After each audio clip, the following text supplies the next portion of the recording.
Bud is a native of Charleston. That's kind of an understatement. Arts Commission Acting Executive Director Ken May gets the 2009 Statewide Arts Conference going by introducing Bud Ferillo, Chairman of the Commission. And what a wonderful sense of community we have in this room. You hold in your hands in the programs that you represent the heart and the soul of our state. Arts leaders, arts programmers, and artists from across South Carolina came together to share ideas and face realities, as the conference is so titled, Arts Be Nimble, Navigating Tough Terrain. Arts organizations have been hit from every side with the downturn. Our budget's been cut, but foundations have less money to give because their investments are down. Businesses are not doing well, so they're not making the same kind of contributions. And individuals are holding on to their money. And that's what makes this conference that much more important. People from across the state can get together and brainstorm, looking at ways to keep the arts thriving, even if the economy is not. For arts organizations directors, this time together was extremely valuable. I think any new ideas for fundraisers, smaller rather than larger, is going to be real important. I think it's going to be an exchange about how we all can succeed, because the good thing is we're not competitive.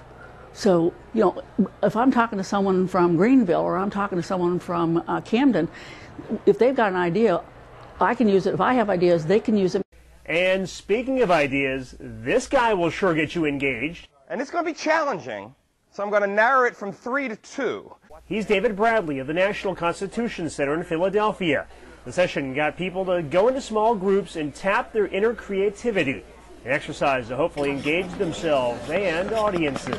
Balancing time and energy. So let's see how you give her phrase back to her in opening a belly dance and circus arts studio. Do we need a technical assistance, Grant?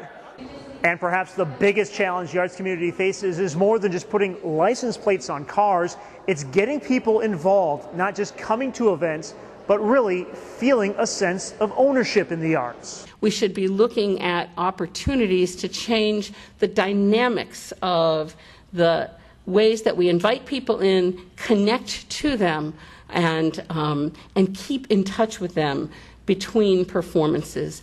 That's Barbara Schaffer Bacon of the Americans for the Arts, who took part in the Ready, Set, Engage session. Smaller group sessions dealt with a variety of important topics, including understanding new financial requirements and using social media to link with new audiences. They're also dealing with the rapid expansion and the mainstreaming of Web 2.0 and all that that brings with it.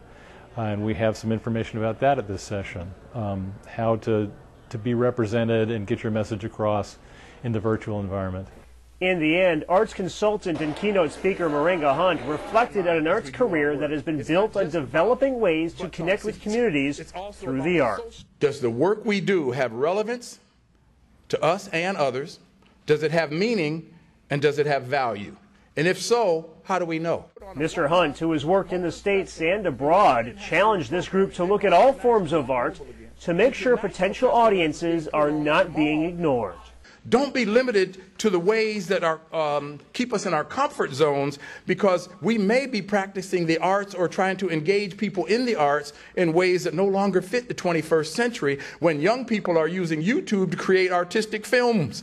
You know what I mean? They're using YouTube and all of that kind of thing, things that we didn't even conceive of, and they're calling that art now. Engaging discussion, sometimes entertaining. Wow! That's the 2009 South Carolina Statewide Arts Conference. I'm Brian DeRoy for the South Carolina Arts Commission.